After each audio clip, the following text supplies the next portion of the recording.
Hi, this is Scott Garibay, and today we're going to be talking about Joe Biden announcing that he is officially running for the 2020 U.S. presidential election race. He is officially running as a candidate. He intends to win the primary and then face off against Donald Trump in the 2020 general election. He has made his announcement, and he is off to the races. The Joe Biden train is chugging out of the station. Right now, I want to talk about just the event of it. Right, I am very excited by the event of this. There's blood in the water, and the sharks are frenzied. Right, like everybody's excited. Every political commentator is excited. The Democrat Party is excited.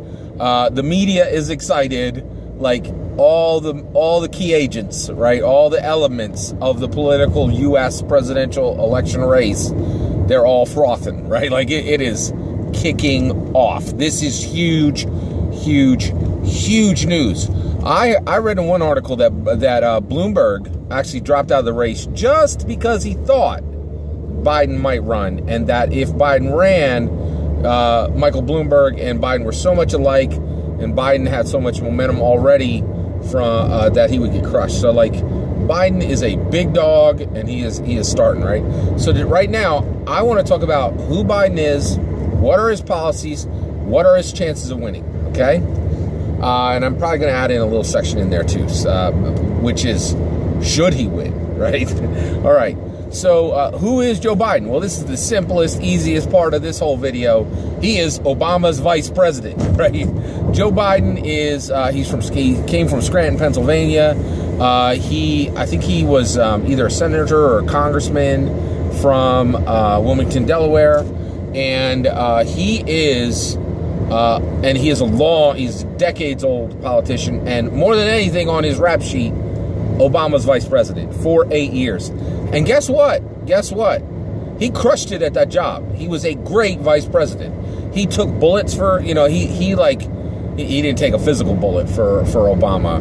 He would do jobs that Obama needed him to do. He was supportive of Obama. He never undermined Obama, right? And that is President Obama, right? By the way, I voted for Obama twice. I'm a big fan. He made some mistakes, but I love him. He's one of my favorite presidents. I voted for him twice. I feel proud that I put him in the White House, and that I helped put him in the White House. So I am pro Obama, right? So, but and Joe Biden, he rocked that job. Like, he did a good job as a vice president. There were times where like he needed to make a ruckus just so like something that Obama needed to get less shine would get less shine. He did everything you need to do as a vice president. So he did a really good job, and I think he served really, really well as vice president to Obama, right? And that's not a small thing. Like he is definitely a statesperson, right? He has done a good job, and up to this point, and done what was asked of him. And that's not a small thing, right? I give him props for that, right? He's very old school. He has a personal political style. He's very old school, and he's very personal, right? So that's who Joe Biden is. What does he stand for? Well, guess what? Obama. Everything Obama stood for is what you're going to get with Joe Biden, right? Basically, the idea for Biden's campaign is that when you vote for me, you're voting for 8 more years of Obama, right? And that is a powerful, strong platform, right? Because it's crazy simple, right? It is super simple. And it might even be a little bit exciting to some people if they consider him an equal to Obama, which I don't think anybody considers Joe Biden an equal to Obama, but maybe there's a couple, right? Maybe 1 to 5%. All right. So basically his policies are going to be everything Obama did, which is you're going to get slightly higher taxes for the wealthy. You're going to get a laid back international policy, right? Very non-interventionist. Some solid use of drones, right? Basically, his policies are going to be Obama's policies, right? Period, right? Biden is just going to be running like, vote for me, you get 8 more years of Obama. That's exactly who and what he is, right? And honestly, I have to say that it's very simple, right? To me, to reach the people today, what you're saying needs to be simple, exciting, new, shocking, or entertaining, right? And Biden is just one of them. He is simple. And right now, he's new, right? So basically, he's simple and he's new, right? Now he's going to be old real soon, right? Old news real soon. Okay, all right. So basically, that's who he is. Now, what are his chances, all right? Now, unfortunately, his chances... No, okay, let me what are his chances of winning? Before we get there, I don't like Joe Biden. I don't like him at all. I think he's an absolutely horrific candidate, and I'll tell you why in a minute. But I'm going to tell you his chances of winning right now. I think so. His chances of winning the primary, I think, are 80%. There's one reason for that. Okay, the reason he has an 80% chance of winning is he absolutely owns the media right now, and the reason why is if Biden runs, if the great thing for the media, the great thing about Biden for the media is they can shut their brains off and they can ride on easy mode through the whole candidacy, right?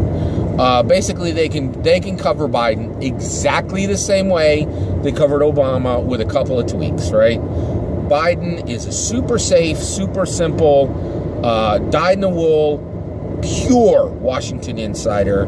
He's exactly what they've dealt with for every single year for the last, 120 years. He is just like every other president.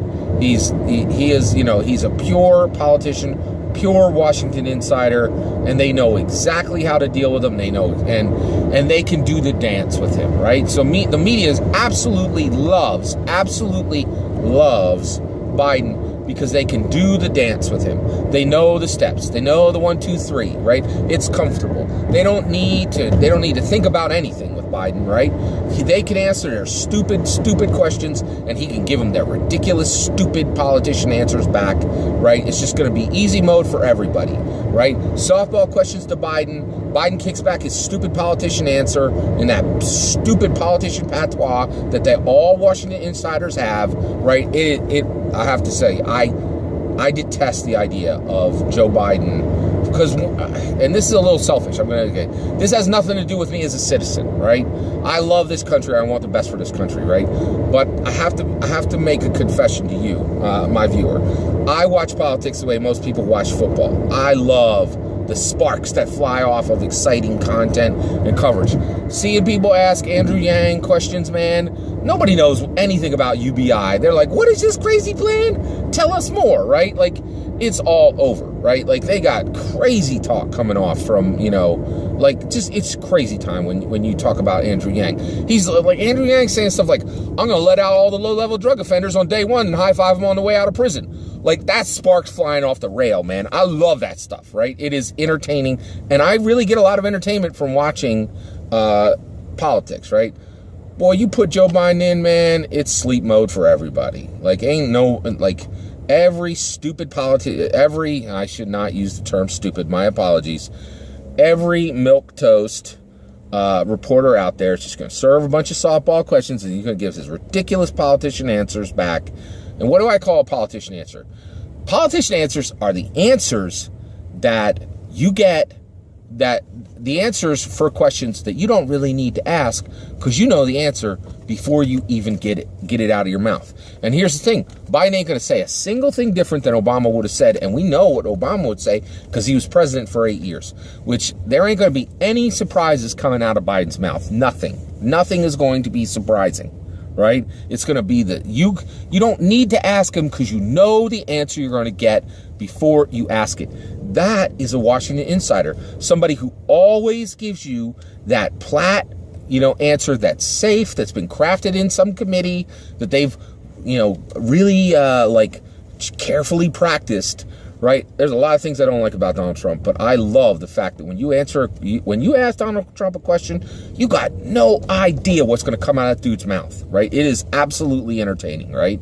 And I abhor the idea of going back to that world where we have to listen to politician answers, and you're like, why did you bother asking the question? We already knew the answer that was going to come out of his mouth, right? And there's so many candidates are like this. I feel like I feel that's one of the reasons why Elizabeth Warren is not getting any traction. Elizabeth Warren's a brilliant lady. She's a true statesperson. She loves this country, right? But nobody wants to ask her any questions, and she's not getting any traction. And the reason why is she's a Washington insider. Every time you ask her a question, you already know the answer, right? And people are just fed up with that, right? Including me, right? And I am not happy about the idea of going back to this little dance between the media and the politician. It seems old, and I'm like, man, I don't want to watch this anymore, right? So, but that's where we're at. So I'm sorry, I kind of digressed a little bit there, because I am genuinely, I'm a little unhappy about the show ending, right? Because like, it's just going to be like, here's the question, here's the answer. This is just like around a do-si-do. We already knew both parts of it. You know, like, it's just like, and you're not going to get a single new answer out of Biden. That's going to be right. All right. All right. Now, he's got an 80% chance of winning because the media absolutely loves him. And if you think I'm wrong, I'm going to give you proof right now on day one. It was like 1 hour after he announced, right? George Stephanopoulos, huge political pundit from one of the corporate media sites, right? George Stephanopoulos has been around forever, huge political commentator, right? You know, and he said, Joe Biden is so familiar to so many Americans, he can go straight to the general election. Man, I almost pulled my hair out when I heard that. I'm like, are you kidding me? Like, we are 1 hour after Biden has, has announced, and you are so lazy as a political commentator that you already want to shut your mind down, shut down every other candidate, and just go into easy mode where you get to send your softball questions up to Biden and he gets to give his ridiculous Washington insider already known answers back. And then you guys could do the do-si-do and nobody has to do their job and nobody has to think and nobody has to wonder about, oh, is there actually going to be anything new for this country to do? We just going back into coast mode, right? Like, it's just, it's so frustrating, right? So like George Stephanopoulos, 1 hour after Joe Biden announces, bow down, right? Let me just bow down and put my face to the ground in front of you, oh Lord Biden, right? I'm like, oh my gosh, like, come on, George, could you just do your job for a little while longer? Right? It's ridiculous. Very, very, very, very, very frustrating. All right. Now, can Joe Biden beat Donald Trump? Yes, I think he has a possibility. I think he has a 40% chance of beating Donald Trump. He's been around. He's a smart guy. I think he's got a lot of he's got I don't think he has any fight in him. He's got some endurance, right? He's got some endurance and he's got some resiliency. I don't think he has any fight in him, right? And I think he and the Democrat Party is going to be behind him. Oh, he is establishment candidate. He's an establishment candidate. He is a just dyed-in-the-wool establishment candidate. The Democrat Party is going to absolutely love him. They're going to have a hard time not doing the same thing they did for Hillary and setting up the dominoes so that he wins, right? Now I think they're being careful. They know that they really made a lot of people angry with their unfair treatment of Bernie in 2016. So I think they're going to be more careful than they were. But man, same thing. Establishment candidate, party's going to line up, right?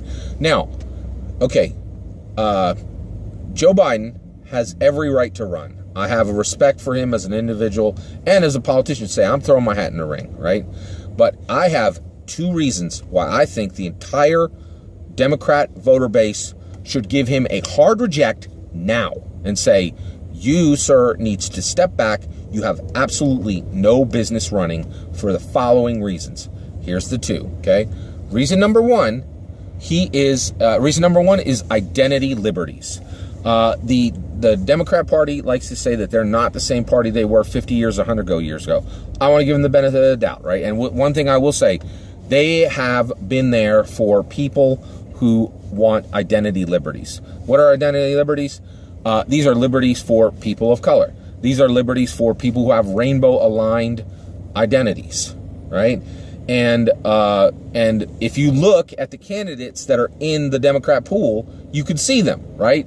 Kamala Harris. And also, I would say that women are in the identity, women overall, because there has been, I could say this without a doubt.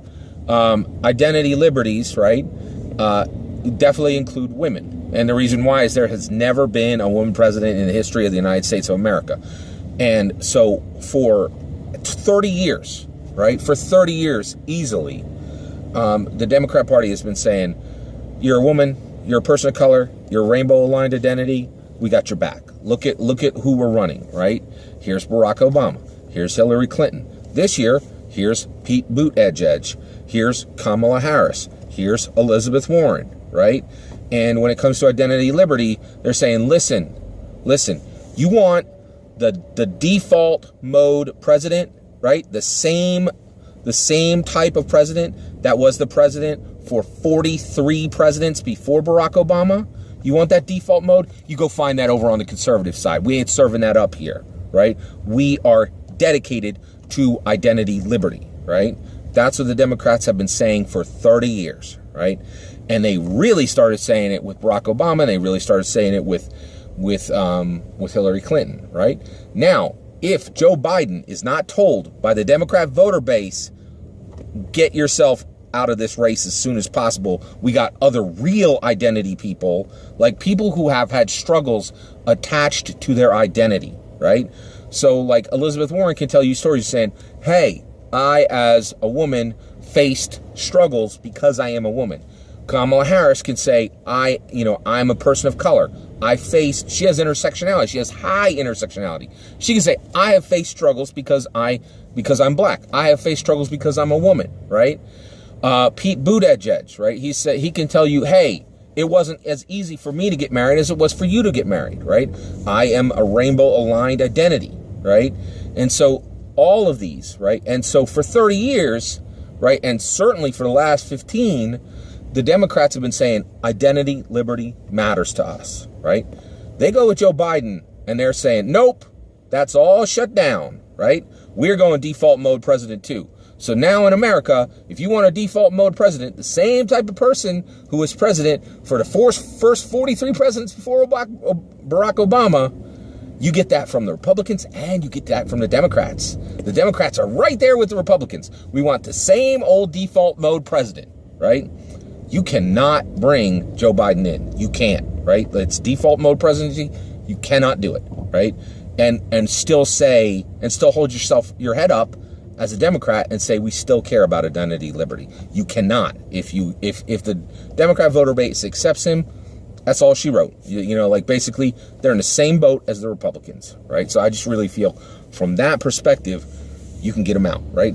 Here's the second reason I think there's absolutely no reason in the world that he should be allowed by the Democrat voter base to run. Of course, like legally, he should be allowed to run. What I'm saying is the Democrat voter base needs to tell him right quick, get out of this race because you are taking shine away from real candidates who really matter.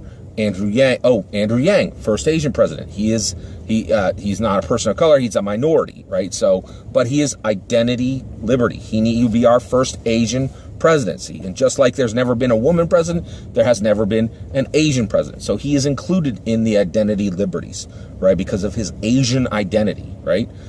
So here's the kicker, right? Joe Biden is absolutely not running because he wants to be president or he has a bright new future that he wants to show us the way Andrew Yang does with UBI. He is running because he wants to deny Trump 4 more years. It is a reactionary candidacy. His candidacy is reactionary and it is opposition running. It is not running on hope. It is running simply to stop someone else. And the Democrats have never been about that. They have been about hope. They have been about liberty, identity liberties. They have been about people who want to be president because they're excited to be president, not because they want to stop somebody else from being president, right? That is not a good reason to run for president. To stop someone else, not because you feel you have to, right? This is the best job in the world, man. You should be excited to get it, and he is not. He is simply concerned that somebody else will keep it. Not a good reason to run. That's my opinion, right? And I would really love to hear your opinion in the comments below. Please consider liking and subscribing, and have a wonderful millennium.